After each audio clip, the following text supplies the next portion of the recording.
Hello everyone. Good evening. Welcome to Week 8 live interactive session for Introduction to Operating System. My name is Ranjita and I'm a PhD scholar from Department of CSC IIT Hyderabad. We'll wait for maybe 5 more minutes and then start the session. In the meanwhile, can someone confirm if I'm audible? Yes, ma'am, audible. Yeah, my screen is also visible, right? Yes, ma'am. Thank you.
Excuse me, ma'am.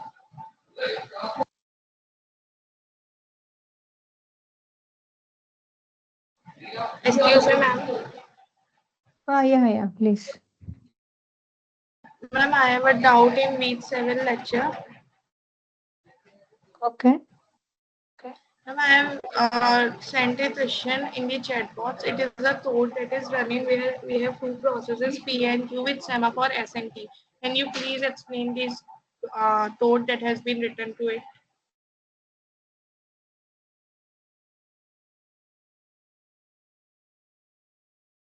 Okay.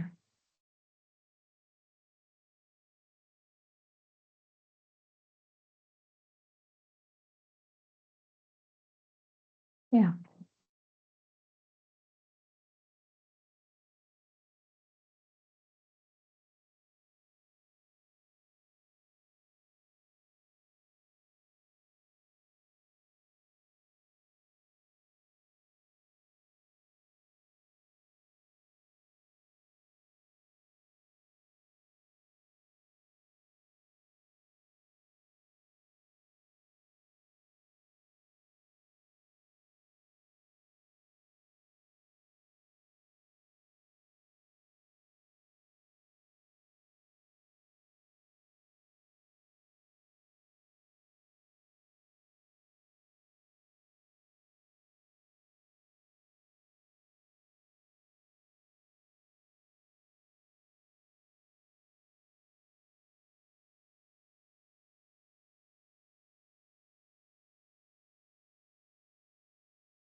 What is W colon there?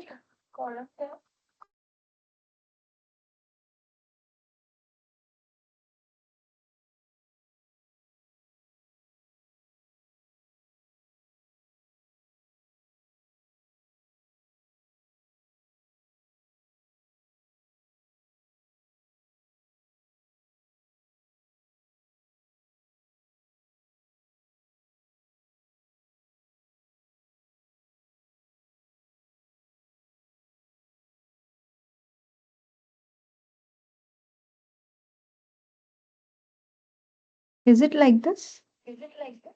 Yes, ma'am.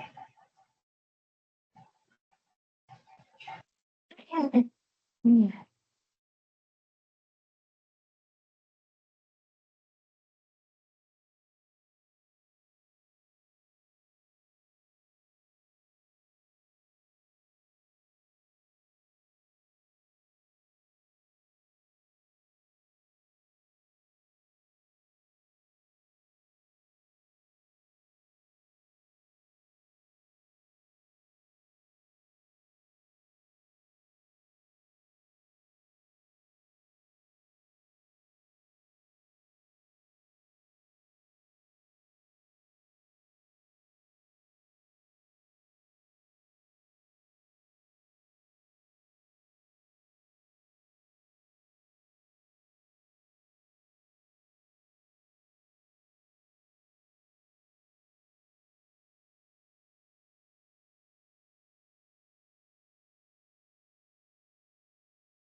So basically, you have to control the execution of the process in this order. Like first, you want P to execute, correct? Yes, ma'am. Yeah. Then Q must execute. Then P must execute, and then Q must execute. Okay. So we can easily, like in one of the example which was discussed in the class, I think the first software synchronization mechanism example, which was discussed in that class, wherein we said that it doesn't meet the progress criteria. So, any of those we can utilize here. Okay. Uh, I mean, this is to achieve this printing, how we need to put the locks, right? Yes, ma'am. Yeah. So, if you see that if we have like two variables like X and like maybe A and B, initially you set the value of A equal to 1 and B equal to 0.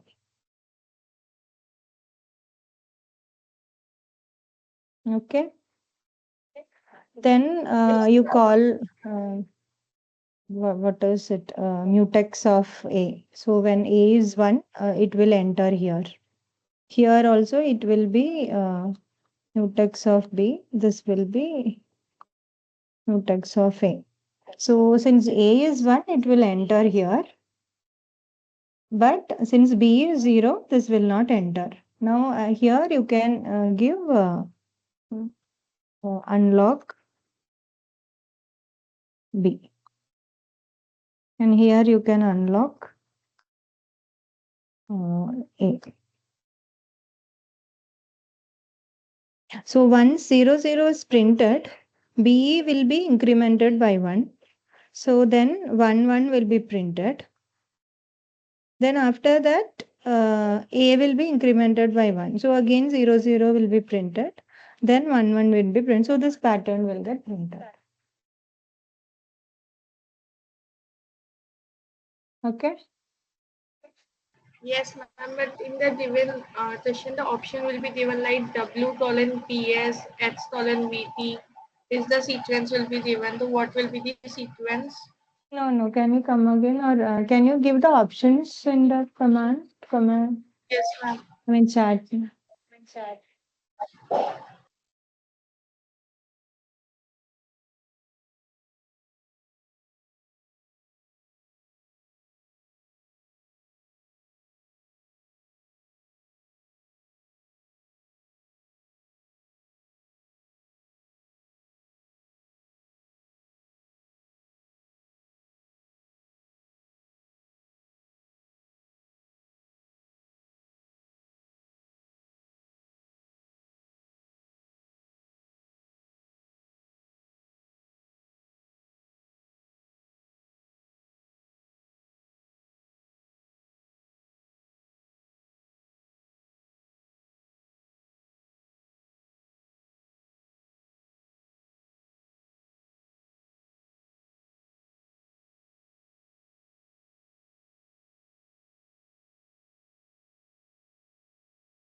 Yeah, like that only.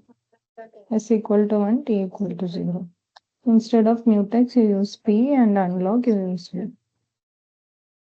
And the A and B, in place of A and B, it is S and T.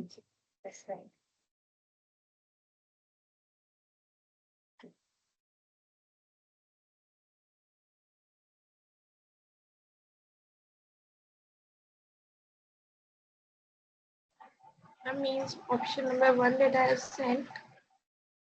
That you think on it, because I have given the answer. Now just map mutex to P and unlock to V, and A and B accordingly to S and T. Okay. Okay, ma'am. Yeah. So let's get back to this week's session. So, see, I mean, can we take these questions later? Okay, ma'am. Right. So in this week, we are actually discussing about security. It's more on the theoretical side. There isn't much of problems here. So we'll quickly go through the theory part of it, what was discussed in the class. Okay. Yeah, so basically, we are talking about operating system security. So, whenever we say security, we intend to talk about three major aspects. One is secrecy or confidentiality, and the other is integrity, and the third one is availability. So, by secrecy or confidentiality, is there any echo coming from my end?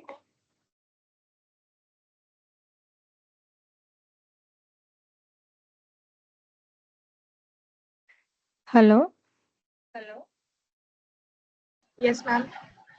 Are you getting any echo from my end when I'm talking? No, ma'am. All right. Okay. So, yeah, so what do you think is confidentiality is?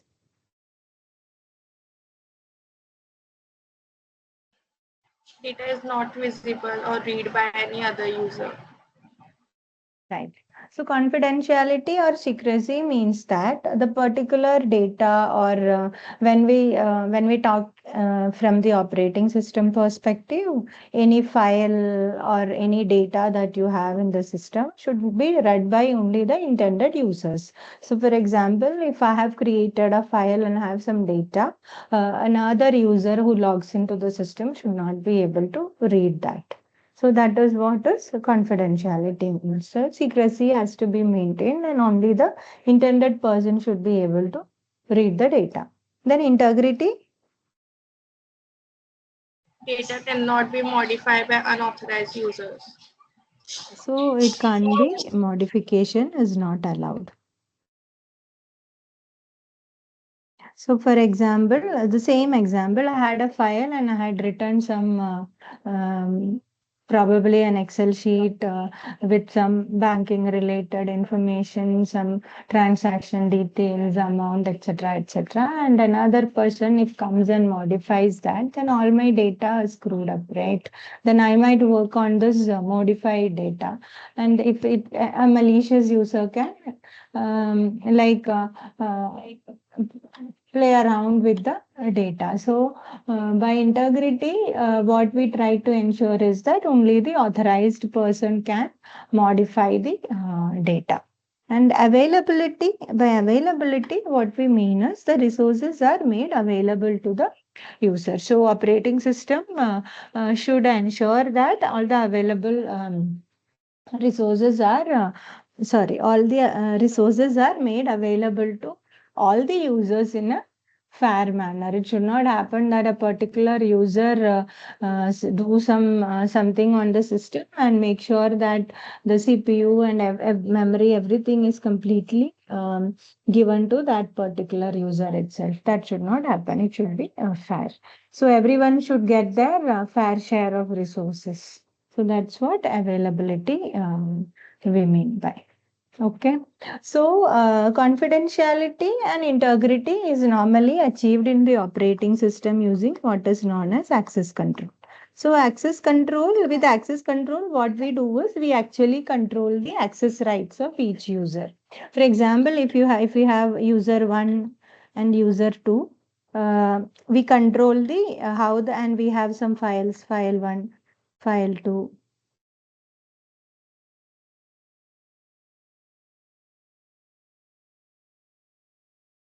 file 3, etc. By access control, what we mean is there is a mechanism using which we can control the access of these files by user one. We can also control the access of these files by user two. So we can ensure that only the authorized users are allowed to access and also modify the files. So when we say access, here access is nothing but read, write. In an operating system, these are the things that we do, right? Read, write, then we execute programs, then we create, we delete. So these are the various access. Okay, so these access to the files, or we call them as objects. Okay, these are called as objects, and the different users are called as subjects. So the access to these objects are controlled. So using by controlling the access, the read, write, execute, create, delete access to the objects, we achieve confidentiality and integrity. Okay. So in an access control system, there are certain components. One is the we told that okay, using access control, we ensure this. So how is it done? So what is the policy? How do we ensure that okay, using this access control policy, the system would remain secure, and how are these policies implemented? So that whole thing together forms an access control system. So basically, an access control system. So access control system is used to ensure confidentiality and integrity. So an access control system will have an access policy or security policy.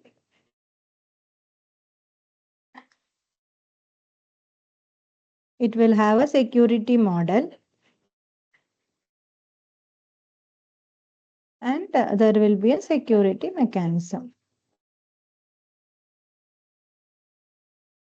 So policy will tell how the high level rules that would define the access control. For example, it would be like user 1 can read file 1, user 2 can write file 2, user 2 cannot execute file 2, or user 1 have execution permission for file 1 or program 1, like that. So it's an high level rules that define the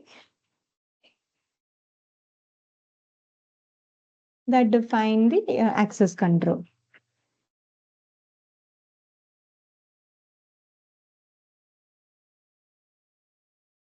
An access model is a mathematical formal representation of this security policy. Okay, so why we need a security model is we represent the security policy in a formal mathematical manner, and then on this model one can actually ensure or prove that okay, this policy is secure enough. So for that, we need a mathematical representation for the policy to prove that, okay, this policy is sufficient enough to ensure that the system is secure. So that is security model. That is a formal representation of the access control security policy.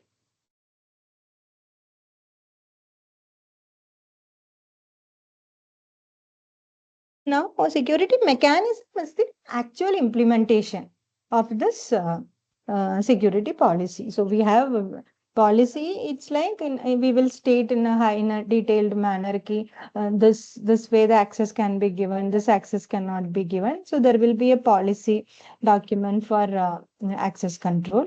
Now, how does this achieve? Now, security can be ensured when the policy is implemented, right? So that implementation is nothing but the security mechanism. Okay, implementation of the security policy is the security mechanism, low level implementation.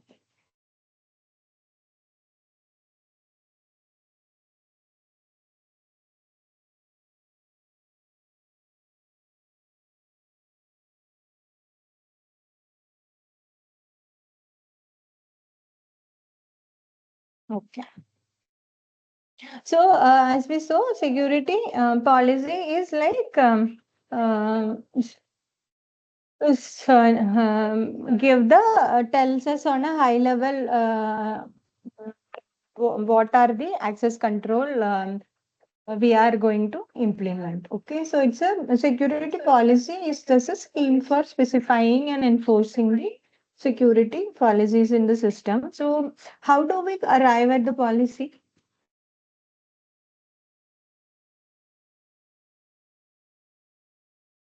How do we arrive at the security policy? So this is derived by understanding the threat and the system design. For example, for an operating system, for a desktop machine, what are the potential threats?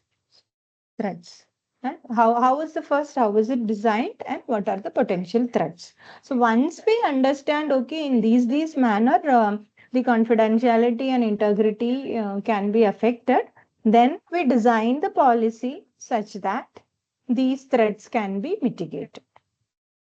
Okay, so first we understand the threat, system design,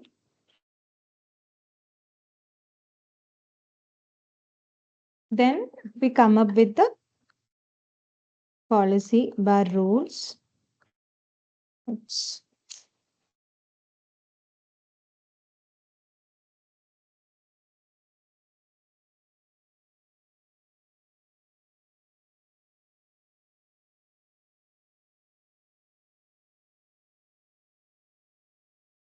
Mitigate the, okay. Now, yeah, this is a security policy. Security model is nothing but, as I told, it's a mathematical representation of the policy. Okay, so by providing the model is secure and that the mechanisms correctly implement the model, then we can tell that the system is indeed secure. So, security mechanism is nothing but implementing the security policy. So, this mechanism should be implemented properly. It should be tamper proof. It should not, the implementation should not have any bug, and no one should be able to bypass. So the implementation should be done properly such that one will not be able to bypass the access control. And normally security implementations are done in a small security kernel kind of a thing. So it's not like the security functions will be spread across the system. So it will be confined to a limited part of the system, and it would normally be small also, because as told, it should be tamper proof. There should not be any bug. One should have thorough testing and verification of the security mechanism. Okay, now let's see the okay, security model. And so model is the mathematical representation. And then we discussed about this one. Now, what are the different access control techniques? So we told that confidentiality and integrity is achieved by controlling the access, right? Using access control mechanism, we can achieve confidentiality and integrity. So there are different types of access control techniques. One is DAC, which is discretionary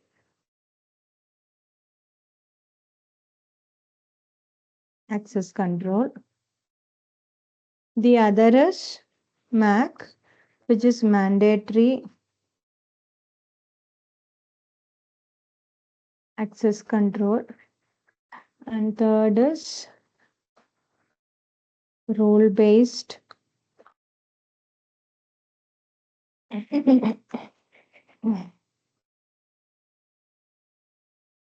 So the example that I have been telling, right, like a user one, user two, and also that forms under discretionary access control. So in DAC, the access is based on the identity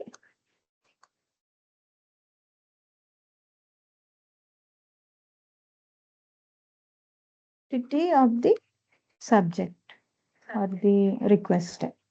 Okay, so access rules will state what the requesters are allowed to do, what they are not allowed to do, and the privileges are then granted, then revoked by the administrators.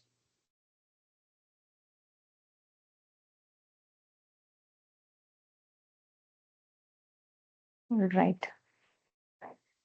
Based on the identity of the subject, and then access rules will state what can be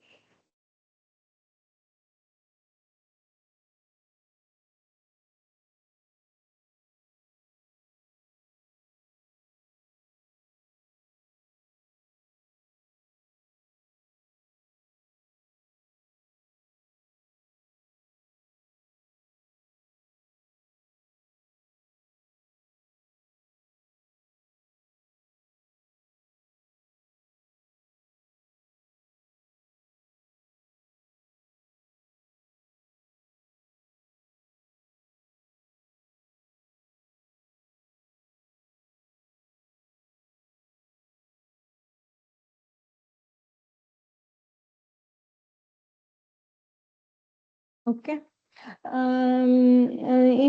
Additionally, in this DAG-based access control mechanism, if one user is an owner of a particular file, then that particular user will be able to pass on the privileges to other users as well. Okay.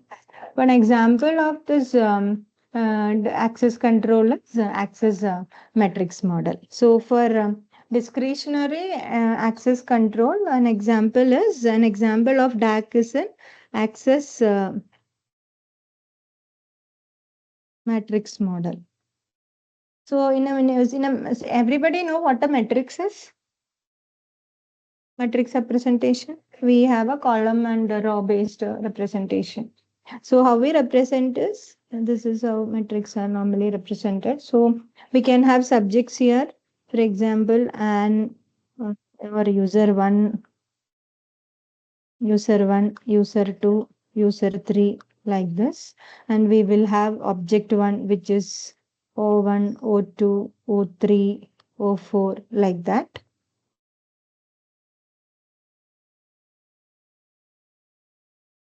Currently, let us consider 3 users and 4 objects.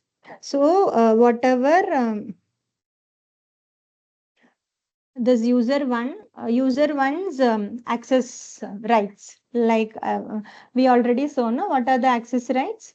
It is read, write, execute, whether it's the honor, those are the access rights. So we write that. So if user one is the owner of file object one, then we will write it like this on. If the user one can read, if the user one can write. So what are the access control? What are the accesses provided to user one? Or what are the accesses allowed for user one on object one? All that will be listed here.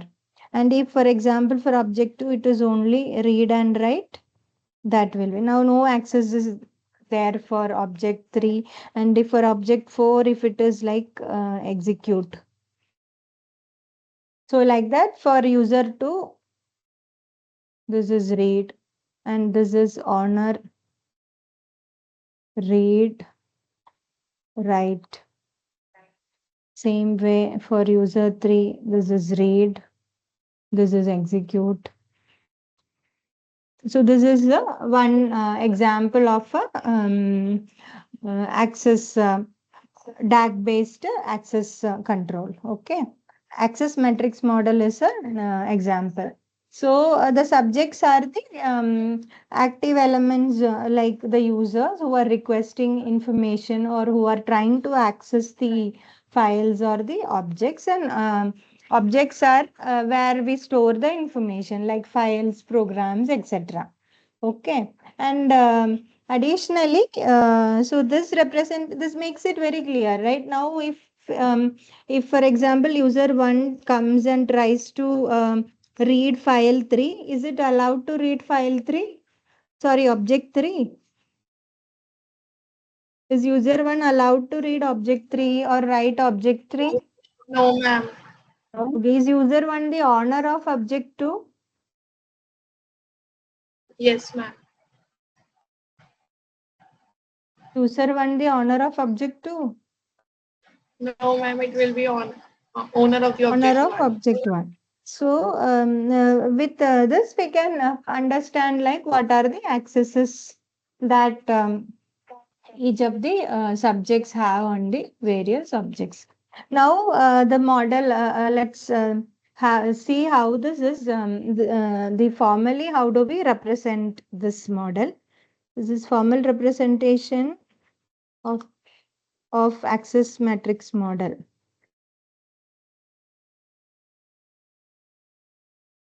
So it will be represented as, so this is the matrix. Matrices are normally represented as A of x comma y, where x is the number of rows and y is the number of columns. Okay, so like that, if we represent, this is the number of subjects, right? Number of subjects, where if we have Si subjects, so this is the number of subject and this is the number of objects. So this is how we represent the matrix. And what are the rights that we have? Like read, write, etc. So we represent them as R1, R2, RK. Hmm? And the different and in additionally there are also different operations, primitive operations that are allowed on it. This is the matrix, this is the rights, access rights. We can also say that for a particular subject and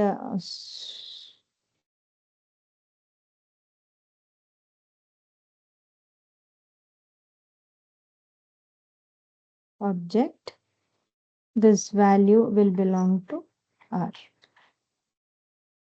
will be a subset of R.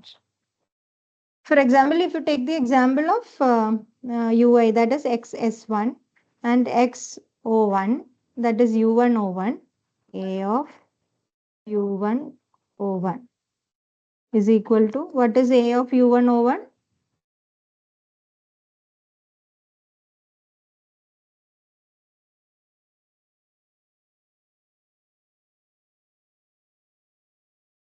Correct? Yes, ma'am. And R is the set of all rights. So it will be the superset of this. So R will be the set of all rights like read, write, execute, honor, and maybe some XYZ more. So this is a subset of this bigger set, right? That's what is written here.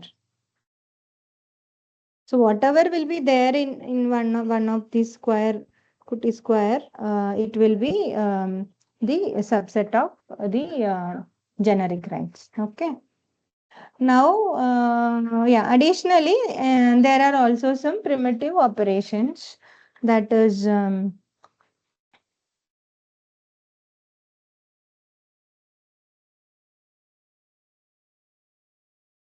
where the operations are like delete,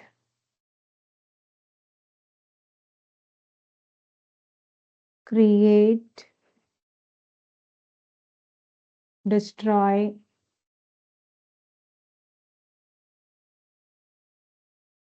etc. Now we'll see how this matrices, access matrices created using these operations. Okay. So, for example, we have this command create. So this is the operation create.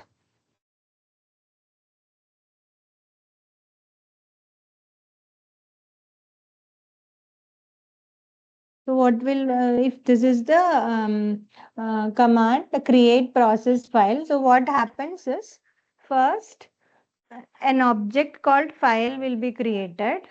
So let's process P1 and file V1. So what will happen is, an object file 1 will be created.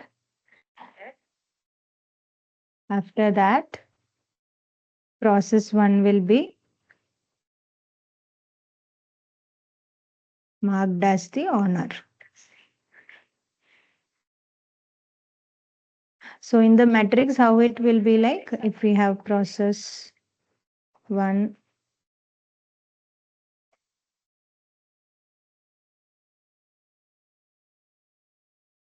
so file 1 is created, and then process 1 will be marked as the owner. So here it will be marked as the owner. Okay. So now we can, like, we can also transfer the access rights from one user to another. So another command with which the transfer can be done is confer. So if this is the owner, this is the friend, and this is the file. Now if we assume this as process 1, this as process 2, and this as file 1. Okay. So first the check is if on in owner comma file, then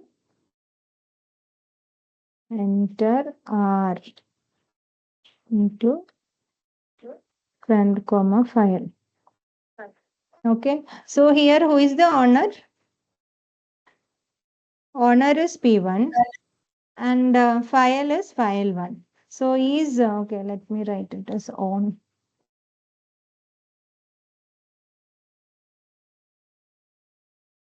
So this if check will be true or false. If on in owner comma file. Owner here is process 1 and file is file 1. Process 1 and file 1.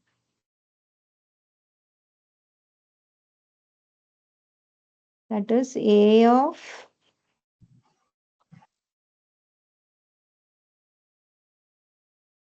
what will be this value?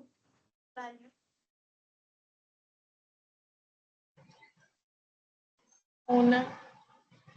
Yeah, this will be honor. This will return as honor. Right? What is there in this location? So it is correct, right? So which means that P1 is the process 1 is the owner of file 1. If process 1 is the owner of the file, then only it can transfer the rights. So now that process 1 is the owner, it is trying to transfer the read write to its friend, which is process 2. Friend is process 2. So it is transferring the read write to process 2. So we have to enter R into process 2 and file 1. That is A of process 2 comma, sorry, write it. That is A of process 2 comma file 1 is equal to R. So we write R here. Okay. So this is how one by one the access control and the matrix gets created. Okay. As in when we create or we log in and we create a file, all the metrics get created accordingly. Okay. So initially, the protection system, for example, the access, I told you the access metrics will have multiple subjects and multiple objects. So initially, everything will be empty. Nothing will be there. Then the first command, like one process creates a file. So that one particular thing will get filled up. Then after that, when another file gets created, one more thing, accordingly, the access metrics keep changing. So this access metric, there will be a state transition happening. As in when we create and delete or destroy the access control, accordingly the access control metrics will change, right? So initially okay, process 1 created file 1 and after that process 1 is deleting the file 1, so that object is gone, right? So thus there will be changes in this access metric as the system progress with working. Okay, now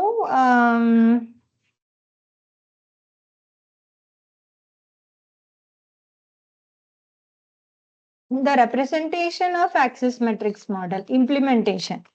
When we come to implementation, this access metric model can be implemented either in this matrix manner, like I showed here, like the matrix representation. So majority of the time, what happens is for a matrix representation, you need to have how many subjects we have, that many rows is needed, and how many objects, those many columns are needed, and most of the time this matrix will be too large and it will be too sparse. So by sparse what we mean is the matrices are normally represented as m comma n.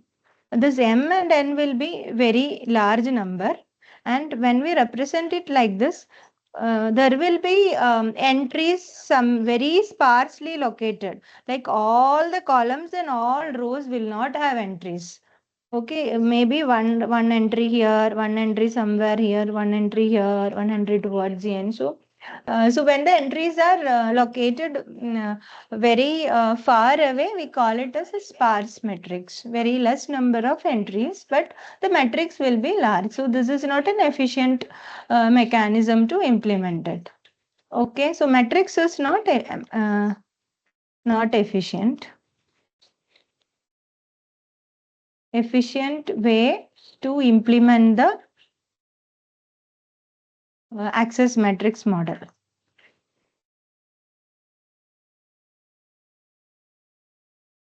Another way to implement this implementation is nothing but the mechanism. Okay, is the authorization table.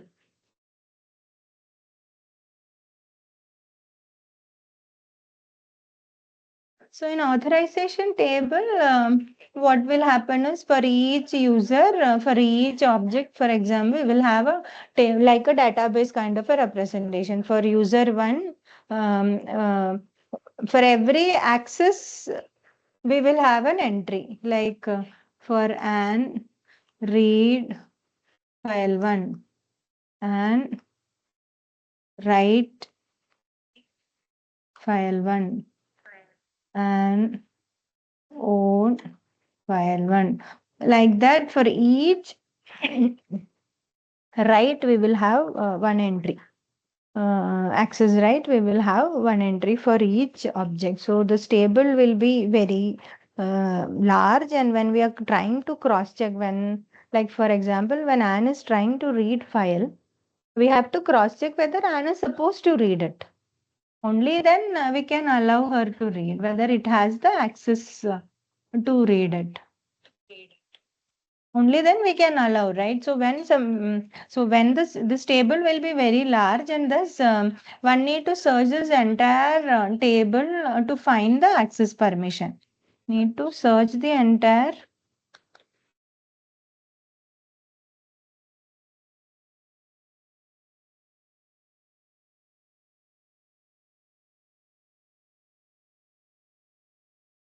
So this is not again a very efficient manner. Another one is called as implementation is as capability. So here it is like for a per user basis or a per subject basis, we will have a linked list which will tell the set of all access it has for the set of all objects. For example, if Anne have access to file 1, file 2 and program 1, so it will be like there will be a list here, file 1, and what are the access it have, it own, read, write.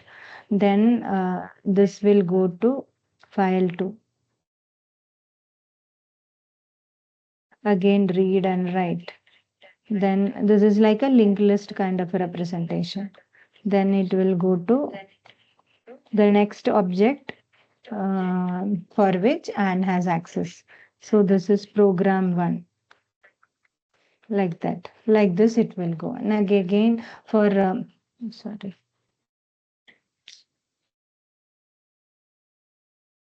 Again for user 2, such a mechanism will be there.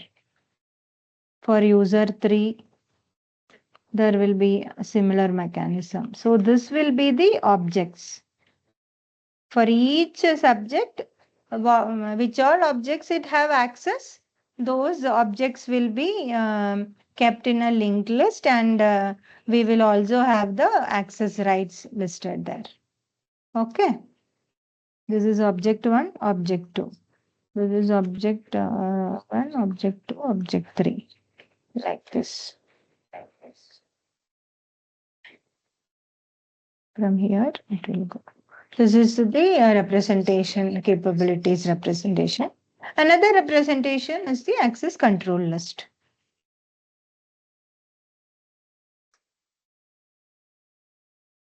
This is actually the reverse of capability. Here it was subjects. So in access control list, it is for every object, we may maintain a list. For example, list for the set of all subjects that have access. For example, for file 1, if Anne and Bob have access to file 1, then file 1 will have, this is for Anne, read, write, honor. Now this is for Bob, read, write. So from here it will go. So if only two people have two of the subjects, so this is done. Null. So if only two people have access, are allowed to access file 1, then only two entries will be there in the linked list. Same way for file 2. This will be subject 1. Then accordingly, if the three subjects are allowed to access,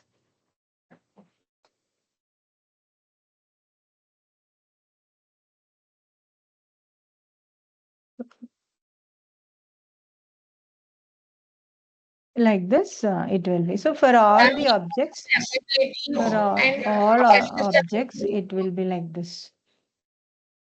Okay. So this is like the commonly used mechanism. For example, if a user is trying to access a particular file, then you go to that particular file and traverse the linked list and see if this particular user have access and then cross check. So this is very easy also to represent using bit vectors. Okay. So in general, in Unix operating system, ACL is used, and it is represented using a bit representation. So like read, write, and execute is represented using one bit. So if for example for file 1 for Anne, if it is 111, it means that the object, sorry, the subject can read, write, and access. So if it is 100, it means that the subject can only, for file 1 Bob, it will be 110. So it can read and write. So bitwise representation is used in the Unix operating system. If you have a Linux machine, you can check this out. Like you give a ls minus lrt command, you can see that hexadecimal representation will be shown. So in Unix, it is a 9 bits actually. So the first 3 bits are used for the owner of the file. The second 3 bits are used for a group. There is a concept of groups in Unix. So we can create a group and then assign users into that group, and then we can assign access control for the group. So every user who is part of the group will be having those accesses, and the other is people who is neither the owner nor belonging to the group for the rest of the world. So there are three such things, one rwx, and another rwx. So this is for the owner, this is for the group, and this is for the rest of the world, rest of the people. Okay, so you can check once using this, do this ls minus, I think lr or lrt something. If you give, you can see the access details, access bits. Okay, in Unix, this is how it is done. Now, how do we ensure that with these my system is safe or not? So we can tell that the system is safe if the access to an object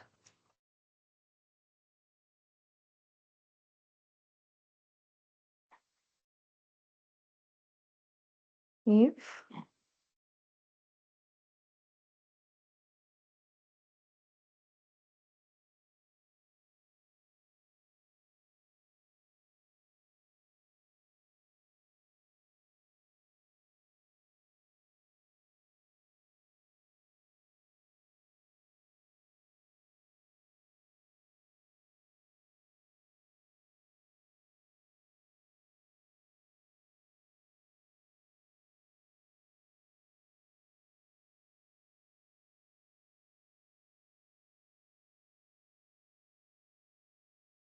So what do we mean by this is that initially the file or any object will be created by the owner. Okay.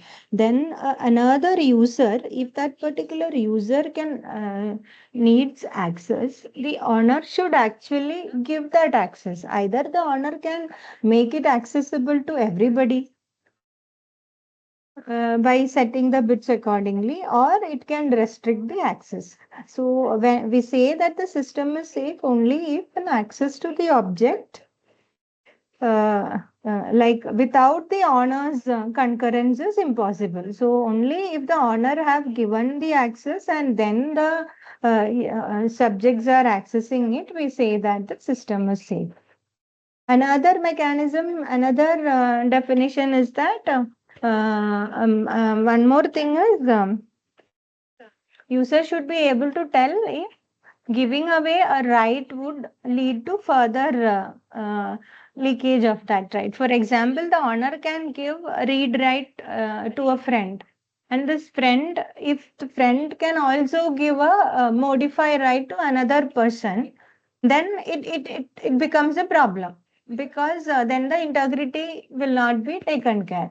So only the owner should be first of all be able to give the right, and the commands in the system should also be such that the owners only can give the right, and only the owner should be able to modify. So if this is also taken care, if the user can ensure that before giving away the right, like there won't be any leakage of that right, then also we say that the system is secure. Okay.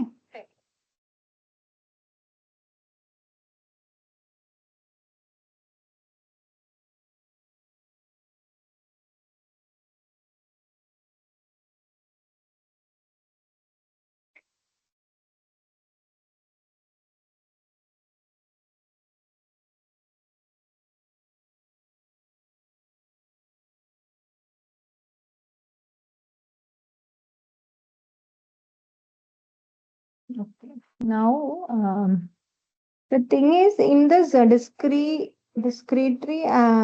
discretionary access control mechanism, we are only looking at the um,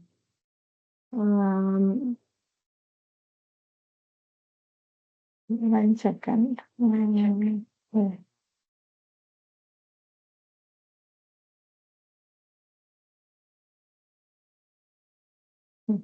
So, what we have currently looked at the access control matrix, it is an example of a discretionary access control mechanism. So here, the thing is that we only look at the access, like whether authorized users are accessing or not. Okay, we don't look at whether this access will lead to any unintended flow of information. For example, if there is a user U1 and U2, and so U1, there is a file which is U1's file, and U2 also have read access to it.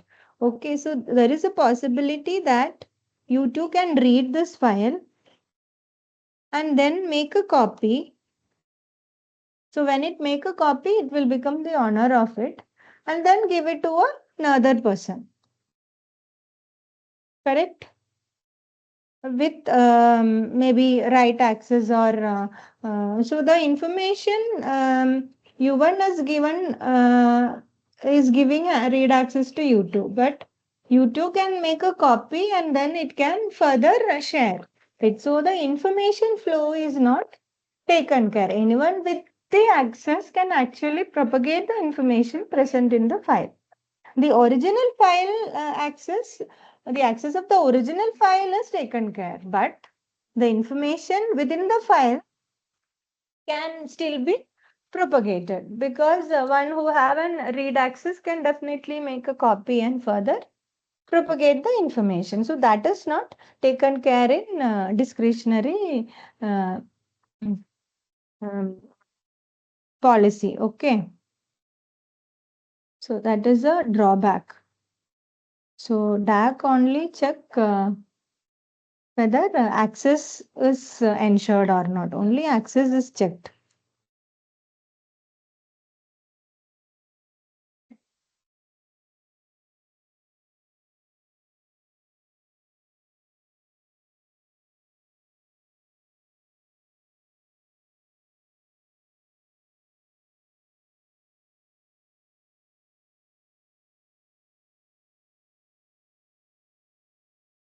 Okay.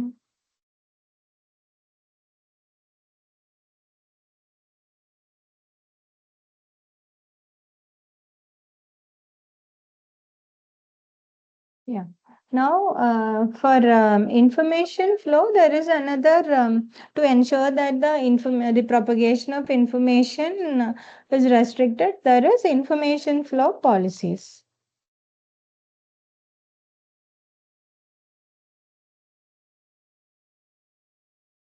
So, this information flow policies will restrict how the information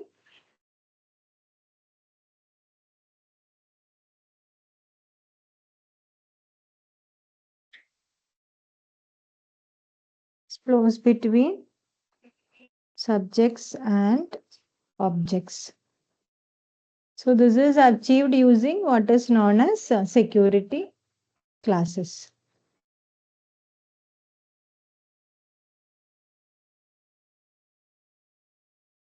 To ensure that information propagation is also restricted, we have something called as security class. Here, each object and each system in the system and each subject will also be assigned to a security class. Okay, so there will be multiple security classes like high, this will be low, this will be moderate. For example, we call it A, B, and C. And different objects will be there in different classes. So information can only flow uh, between these classes, or it can flow from lower class to higher class. It cannot go from an information which is in a higher security class, which is more confidential. This will be top secret, this could be secret, this would be confidential kind of. So this top secret information cannot flow to the secret class. And secret class information in the secret class cannot go to the confidential class, but it can go in the reverse direction. Okay. So information flow here, information flow is represented as a three tuple. So wherein one is the security class, the other is the direction the information can flow, and the other is the join operator. So the information flow policy is represented using a triplet. Okay. So, for example, here if we say that B to A, it means that information from B can flow to A. If we say C to B to A, means that information can go from C to B and then B to A, that is C to A, which means that the dominance relation, who is having higher dominance, A is having higher dominance or higher priority. So C's dominance is less than that of A. And this joint operation is normally used, for example, if we have a file in this class and we have another file in this class, if we are appending those two, if such an append operation is done, then the resulting file should fall in a certain security class. Correct? So this joint operation is defined as SC cross SC to SC. So this is the object 1 security class. This is object 2 security class. This is final objects security class. So for example, if we had a file from class, so this is F1 and this is F2. So if we do an F1 join F2 and we call this as F3. what will be the security class of F3? So it will fall in F3 will fall in B. Okay. So and this the security class of an object may vary with time. So, for example, an object which is in the higher security class can come down to a lower security class also. For example, initially when the system started with, that file was highly confidential or a top secret. But as later as time progressed, if the confidentiality goes down, if the secrecy goes down, things becomes more public, then this will slowly move from A to B and B to C. So that is possible. Okay. So how do we represent, for example, what we can, within a security class, we know that information flow can happen across. So how do we represent it? So a security class is normally represented as A1, A2, AN, where AN is high, A1 is low, and we can AI to AI for all I1 to N. That is, information can flow within the same class. Then AI, if two files or if a join operation occur, then the resulting one is also will be in the same security class. Okay, this is an example where there is no information flow between classes. Most secure representation. Okay, wherein there is no information flow between any class. Now then we represent it like this. If there is no information flow,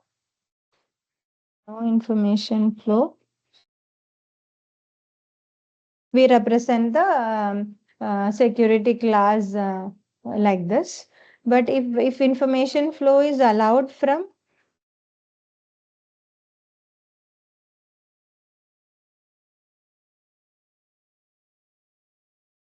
low to high,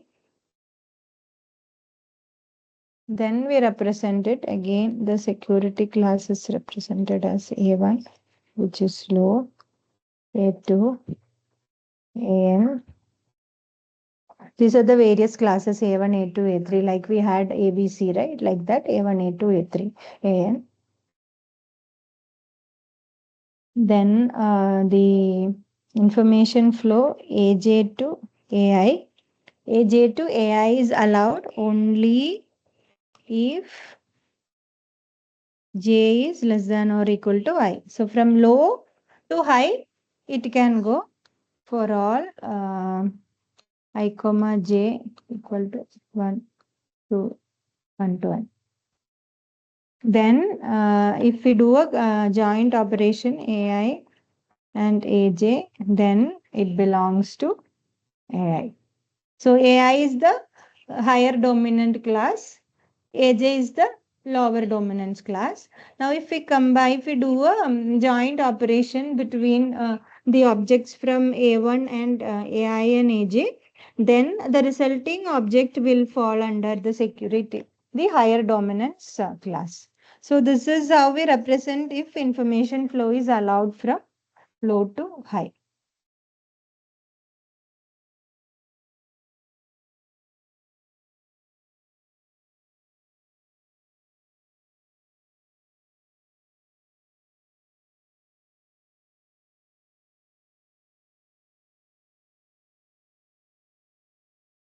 Okay. So this was with respect to the information flow. Now the next one is so initial what we discussed was discretionary access control, where the access control was majorly looked upon based on the requester, correct? Now we have something called a mandatory.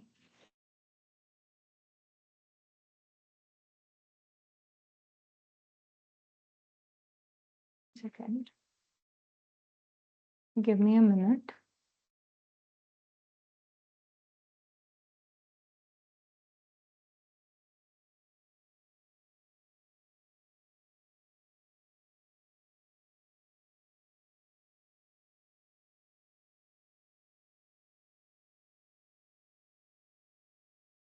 Mandatory access control.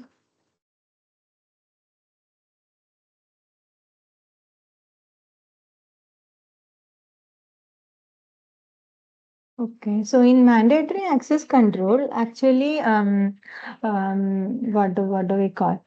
It's decided from a high level, and access is based on the regulations set by a central authority. Okay, so it's not per user basis kind of. So it is more on a, it's more similar to the categorization that we show in the information flow. So here the access or the regulations are set by a central authority.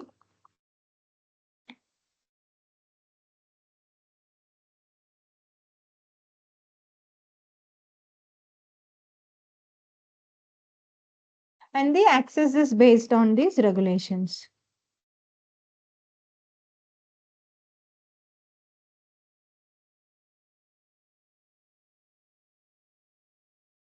Okay, so a couple of the most common form of mandatory access control is MLS, which is multi-level security policy.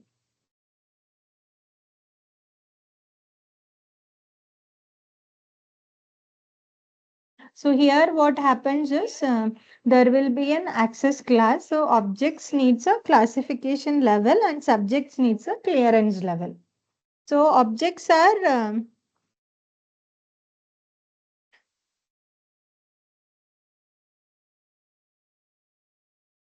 classified to certain level. Subjects need clearance to access certain level. We call this objects will have classified. So we call this as the classification.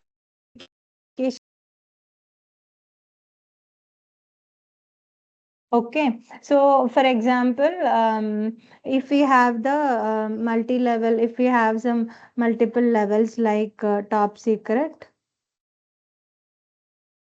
then we have secret, then confidential, then we have unclassified. So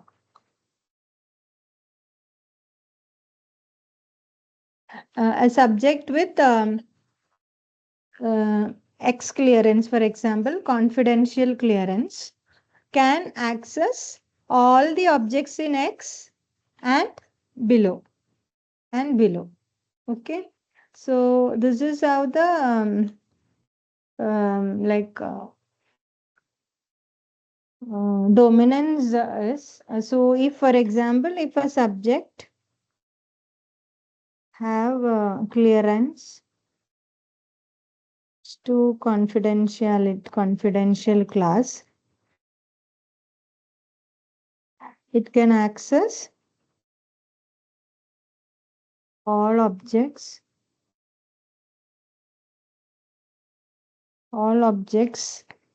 in confidential class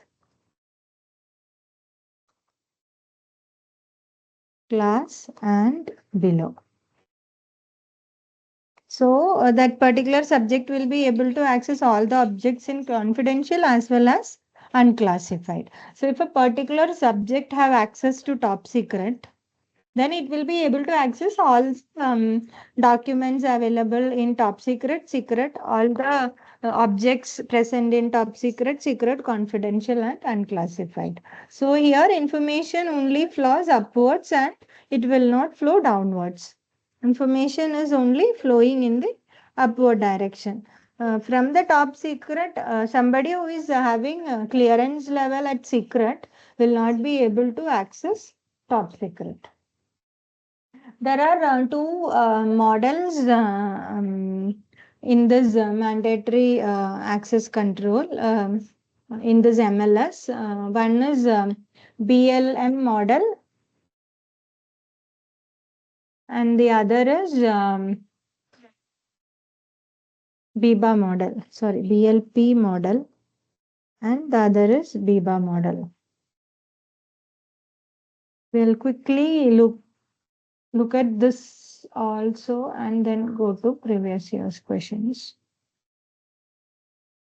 So in BLP model, there is no read up and no write down. That is, one cannot read from higher level and one cannot write to lower level. So read up, okay, it is clear view at a particular level you cannot read from the higher level, but write down is also in BLP. Okay, let me explain.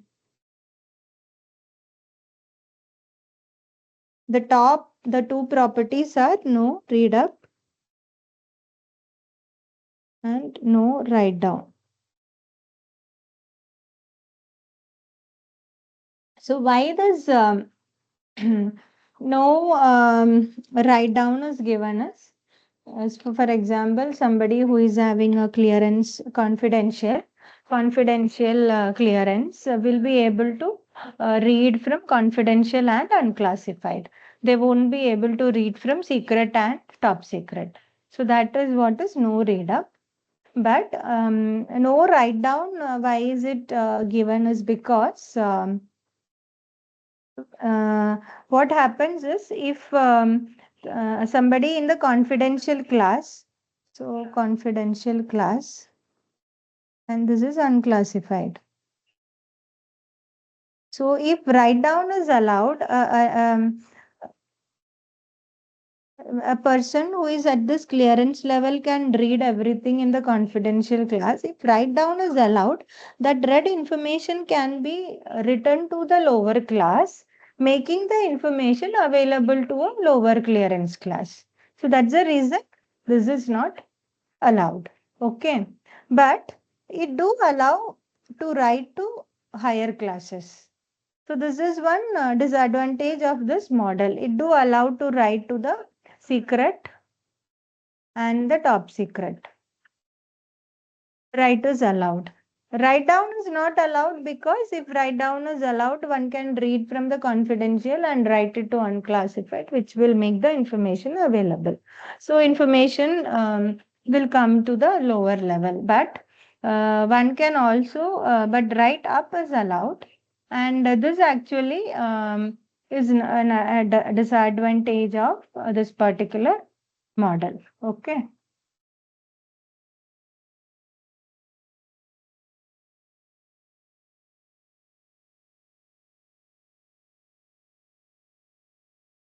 So here the problem is when a write-up is allowed, somebody who is not in the clearance class is allowed to write in an higher level. So this actually does not address the integrity issue.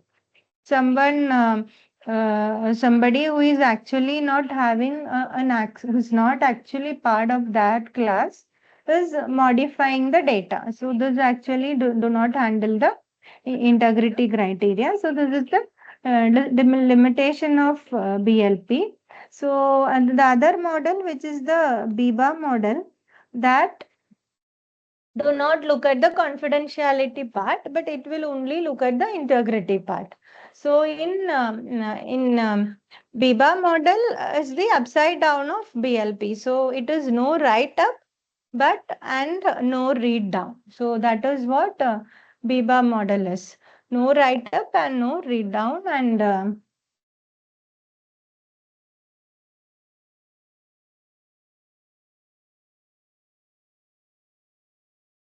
so this ensures the integrity, but here the confidentiality is not handled. Okay. So, right. The other another topic that was discussed in this section was like the buffer overflow issue.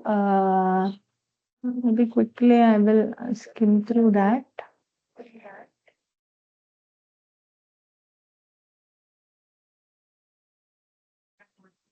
Yeah. So we have seen like what are the ways one must secure the operating system, like the various models and mechanism using which the operating system is secured.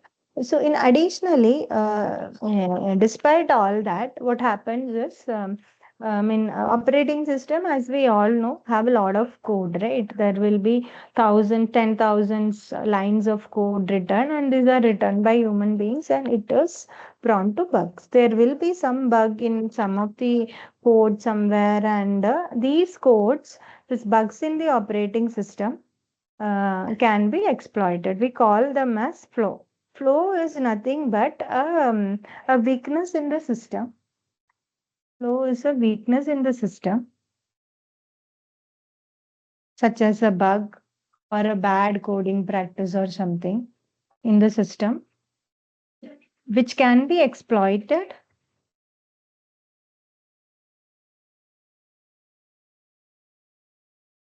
to gain access to the system, to get unauthorized access to the system. So the flow could be because of the bugs in the OS or because of the human factor. Human factor is nothing but we keep getting some messages, emails and all, right? Ki you have won a lottery, congratulations, click this link to avail XYZ amount. And if we click and go to that particular site, then that's it. It will download some malware into our system, and then the malware will do its job, and the person who actually did this will get access to the system. So that is another flaw. It could be due to the human factor, or it could be due to some bugs in the operating system. Anyways, flaws that are present, they are nothing but weaknesses in the system which can be exploited to gain access. Okay. So one such common program bug which is normally exploited is the buffer overflow issue. Okay. So buffer overflow is a common program bug which can be exploited to get the access. So this buffer overflow can happen in the stack, in the heap, or another one is like return to libc. Okay, so before seeing, I don't think I will have time. So let's take a quick look at what buffer overflow attack is, and how it in the stack. And so before that, let's see how the stack for a function will be. So for an example, if we take stack in a program, how it will be. So if we have a function like this, like the,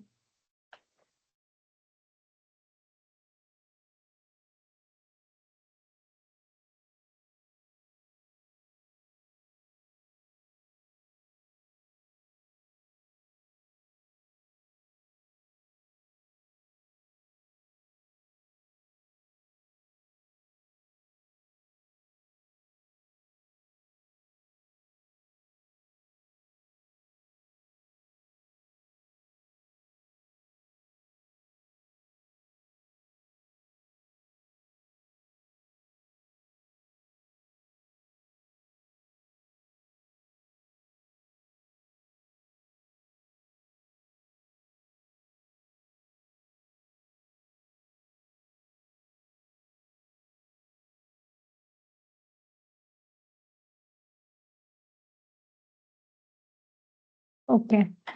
So every time a function is executed, a particular stack area is given for the function, and certain values and parameters are stored in the stack. So initially, when main function is called in the stack, all the parameters, first the parameters for main, that is the arg. Yeah. Argc is the number of arguments, whatever command line arguments we have supplied to this program, that will be written here. Then the return address. So if it is, we have invoked it from the shell accordingly. The return address will be there. Then there is something called previous frame pointer. Then the local variables of main will be all in this location. Now, when a new function is called, again, like when this function is called, this function's parameter, okay? Parameters of function will be here. Then the return address after this function call, this is where the next instruction should execute. So this will be the return address. So return address will be updated here. Then the previous frame pointer is nothing but it came from main, right? So previous frame pointer will point to this frame. Then all the locals of the function. Okay. And stack is there. So the stack pointer will point here. Now, from function, if you go for another function, that gets added down. So the buffer, the character buffer, buffer 1 and buffer 2 gets allotted in this place. Okay, so this is how the stack is, function stacks are given. Now, we know that buffer 1 and buffer 2 will be in this particular area. Okay, now by buffer flow attack, what the attackers try to do is they so in this we have these two buffer, right? So it will be somewhere here and here. Now as the stack grows down, if you try to access like buffer 2 of 10 will be somewhere here or so, or buffer 1 of 5 will be here. Now if you keep going up like buffer 1 of 10, buffer 1 of 20, you will be going accessing these memory locations. Okay. Now what the attackers try to do is they try to modify this particular place. This return address, where the return address is stored, you by doing this buffer overflowing, they try to modify this particular return address in the stack, and they will set the return address to some the exploit code what they want to execute. Okay, that is how the attack is normally done. So for example, the attacker want to execute a certain code. What it will do is it will first copy the code in the local or in the buffer in this area. It will make sure that the code is made available using these modifying the buffers. Then it do the overflowing, and then what it will do is finally in the return address it will set this particular location. So when it comes to this location, the instruction will execute, and accordingly whatever the attacker wanted to execute gets executed from the stack. This is normally prevented by you making the stack and not executable. Like normally we have the code in the code segment, right? And that is what is normally executed. So here what the attacker is trying to do is he is adding the code in the stack and then executing it from the stack. So if you make the stack non-executable, then this attack can be prevented to a great extent. Okay. So we'll stop here. We'll go to previous year's questions.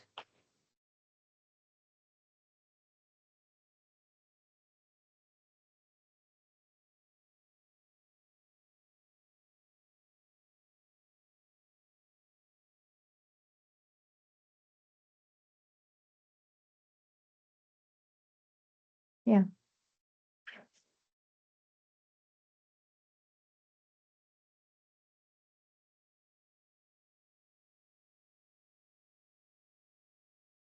Okay. The first question. Suppose. Second. Suppose.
Yeah, suppose the source code has buffer overflow vulnerabilities. Which of the following can cause buffer overflow vulnerabilities? So a scanf, so this is normally for a character array, right? We would have defined a character array and we will be scanning the input character. So if you define maybe an array of 10 and if the input is much larger, then this can lead to a buffer overflow. Same way, if this destination if the source and the destination. So the source is much larger. This can also cause a buffer overflow. And send command is again using the buffer. Okay, whatever we have declared, and if we send larger amount of data, again there is a possibility of buffer overflow. So the answer here is all of the above. The next one, state true or false.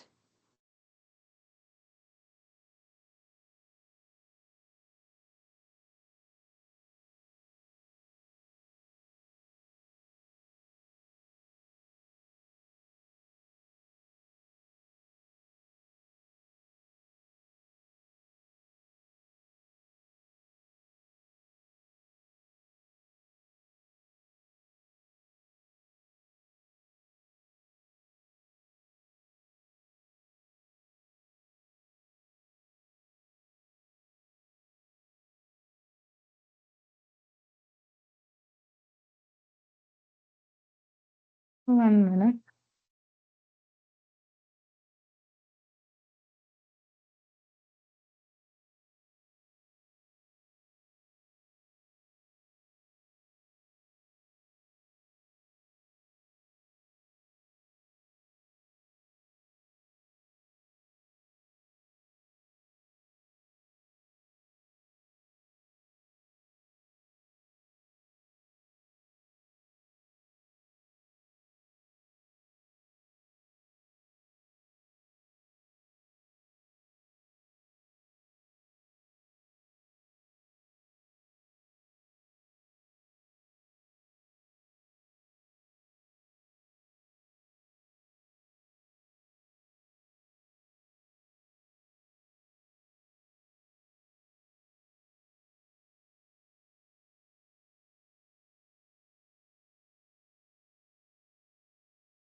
But the overhead for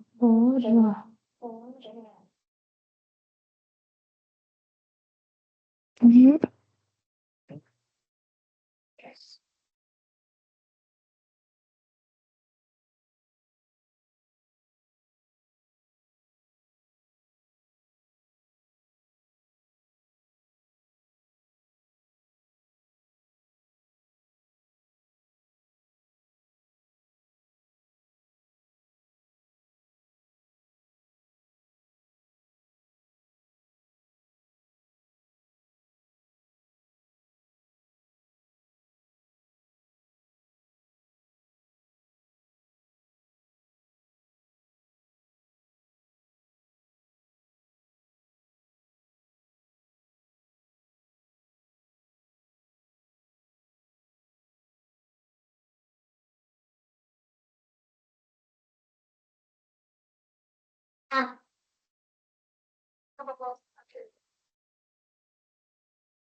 Okay, so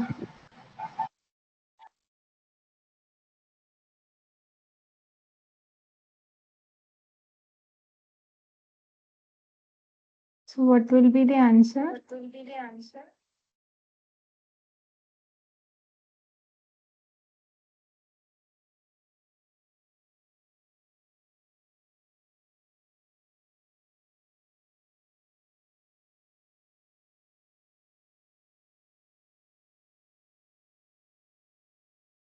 So a executable stack helps to prevent buffer overflow attack. Ma'am, But option the number over 3. no, the before question, true or false. So the overhead is more than that of canaries or yes. So here the non-executable stack. So this is looked upon at the page table level using a flag. So it is much overhead is much lesser. So this statement is false. Now arrange the following on the order in which the parameters are pushed into the stack. So first one is the function call parameters. Then after that, what is allotted? The return address. Return address. Then frame pointer. Previous frame. And then the local. Okay. So it is B, A, C, and D. I will copy paste this.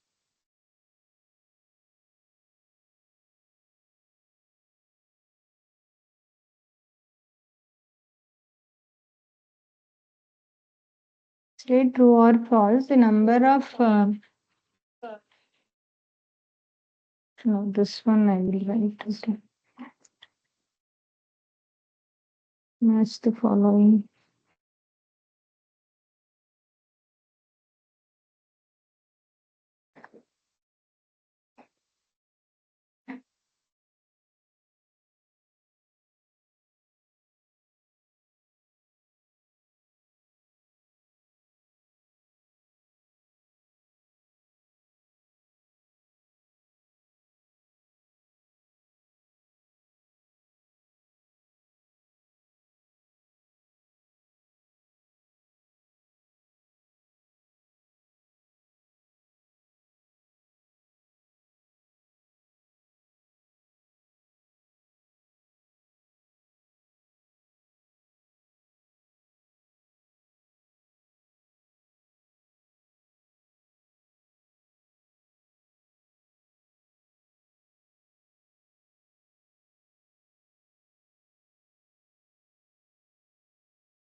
So I will copy paste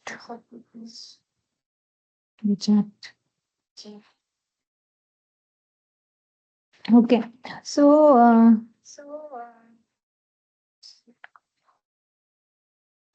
so match the following. So what is a gadget?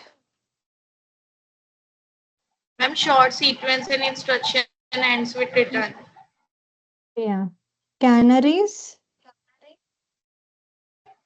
Pseudo random number which detect buffer flow. Buffer overflow. Shell code? Specify the address location. Oh no, shell code is something that we execute inside the stack. After the buffer flow, overflow, shell code is executed inside the stack. And ASLR is the address specific thing. So the option is A2, B1, C3 and D4. The next one I will copy paste in the chat or I'll check it out.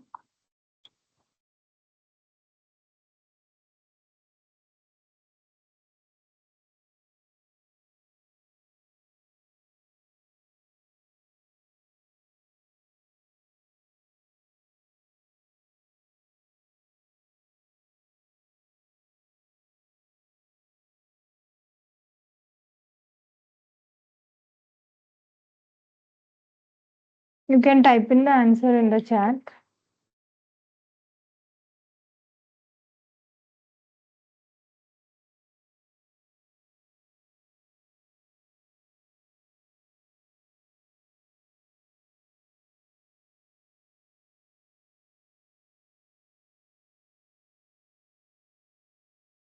Ma'am, option number 3.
Right, the option is positions of stack, heap, and library. Option number 3 is the right answer for the question. So, just for the sake of completion, I will read out the question because chat doesn't come when I run the recording.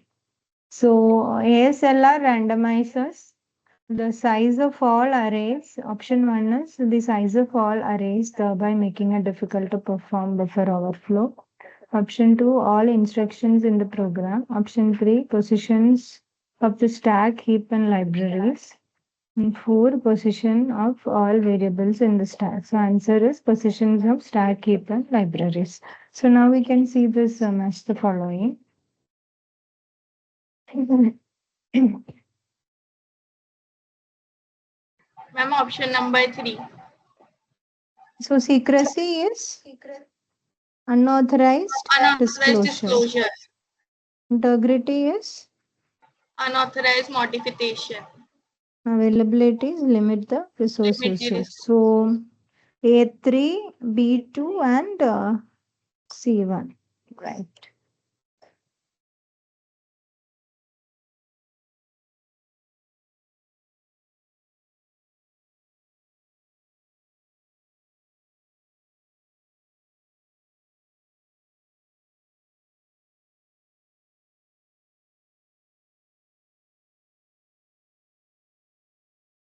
Okay, so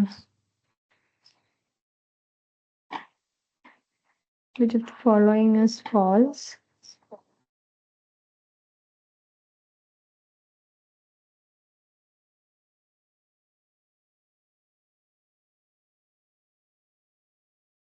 Information can only flow from one SC to another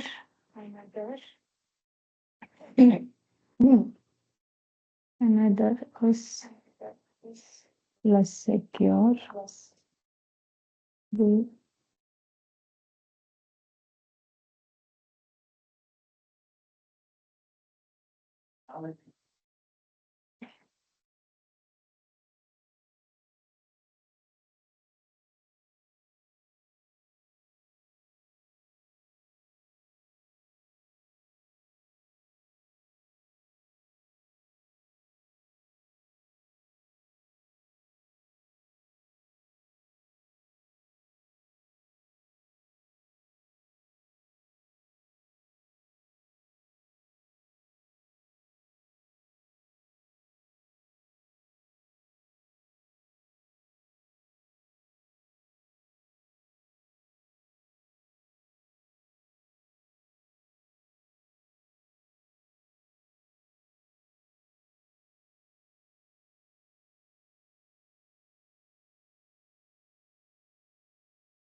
okay.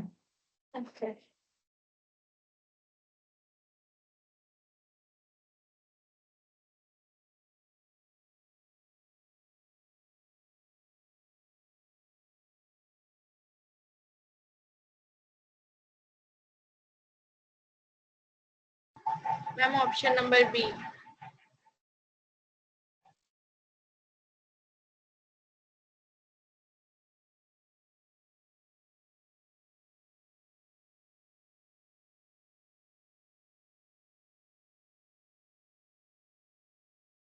Actually, this is not false. Okay. This is less secure compared to the the trivial case where there is no information flow, which is the most secured one. Correct. So, if you see that way, this is less secure is not false.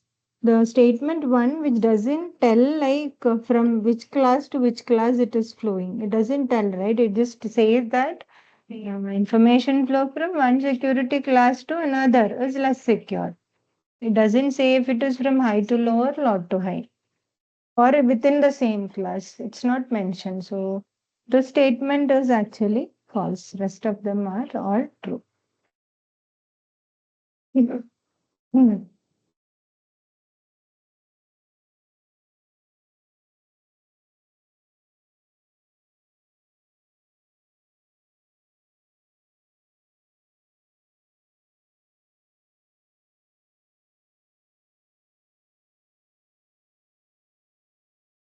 Yeah, so I think that's all I have for today. Right. Ma'am, So may it, I ask doubt? yeah, please. Ma'am, I have seen a YouTube video. In that video, there is a question that each process, that is PI, where Hmm. I is equal to value hold 1 to 9, and two toads are written, that is pi where repeat p mutets then v mutets, and in another toad we have write that process 10, it will also repeat but it is v mutets and then p mutets. Ma'am, how the resource allocation leads to deadlock or not?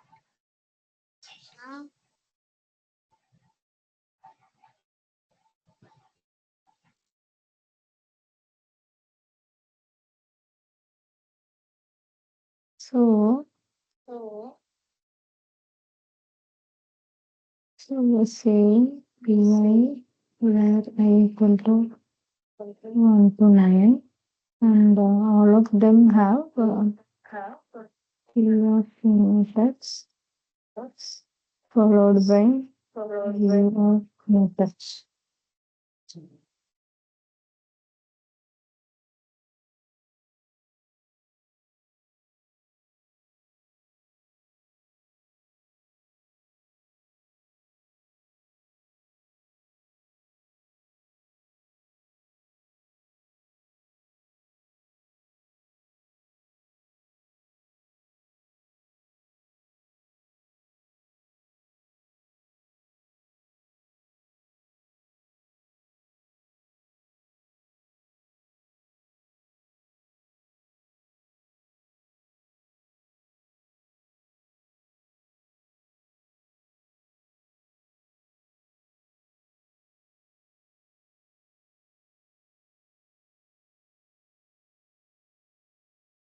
Yeah, so what is the question? Can the resource allocation in this thought then lead to deadlock or not? Hmm. So, what is the criteria for deadlock? It is not given there. No, we have learnt it, right? Mutual exclusion, no preemption, bounded weight, and hold and wait, and circular weight, correct? Yes, ma'am.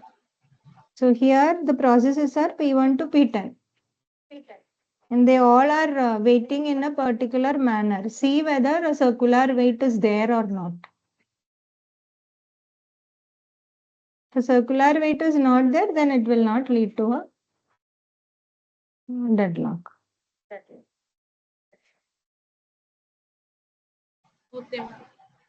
Okay, right. Ma'am, one more numerical is there in which we have three processes, and process 1 needs 20 unit of resources, process 2 needs 15 unit of resources, and process 3 needs 3 unit of resources. Ma'am, how can we One calculate the second. Hold on. Process 1 needs 20 units. 2 needs? 15 units? Hmm? And process 3 needs 5 units. Hmm? Ma'am, how can we calculate the maximum unit of resource that can lead to a deadlock? Hmm. Okay.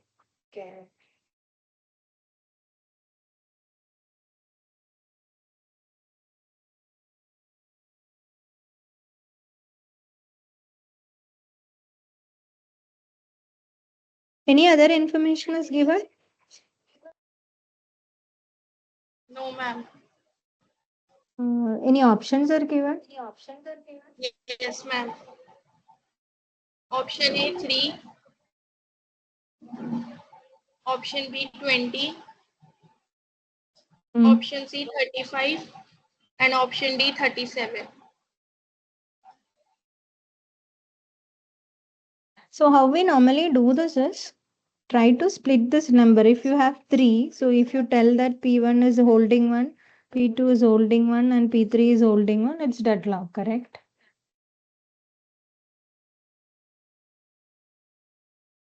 So, if we see like we can take 1 less the number of each of them. If P1 is having 19, P2 is having 14, and P3 is having 4. Will this lead to a deadlock? No, ma'am. No.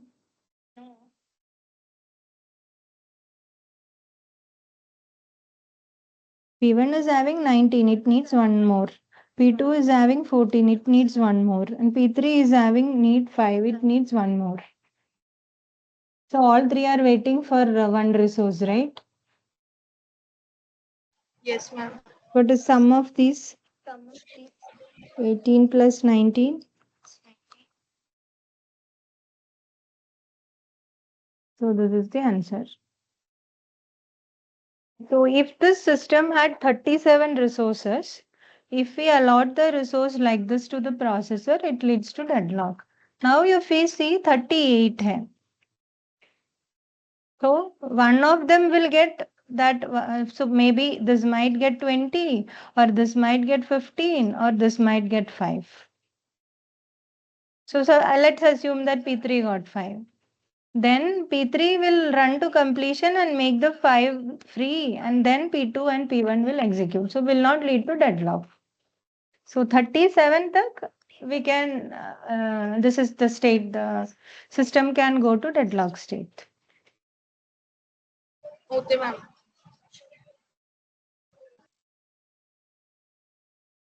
Okay.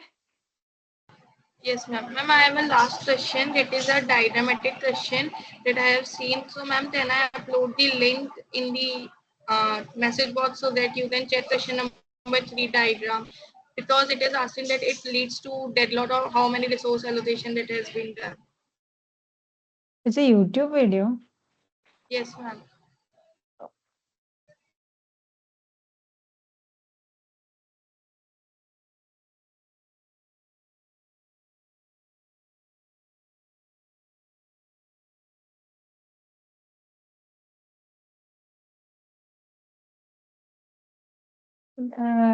Time,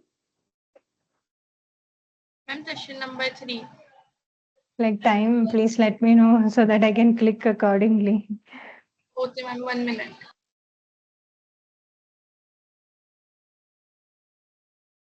Anyway, this is explained, na?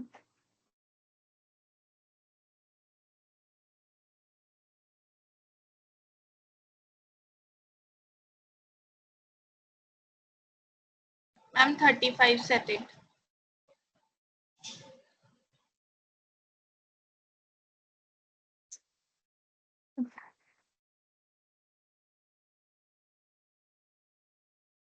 $35.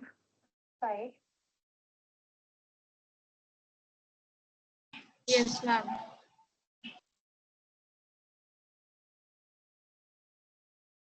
The minimum number of logs required to prevent deadlock in a diamond philosopher's problem having 10 philosophers is minimum number of forks, right? That question only, na? No, ma'am, diagrammatic representation, question number 3. 3 only, the minimum number of forks required to prevent deadlock.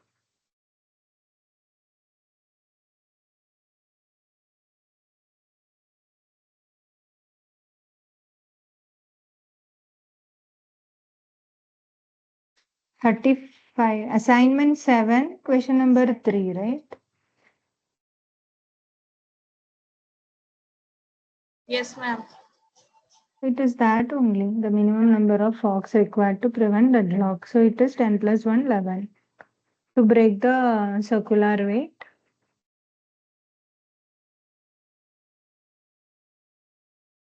Yes, ma'am.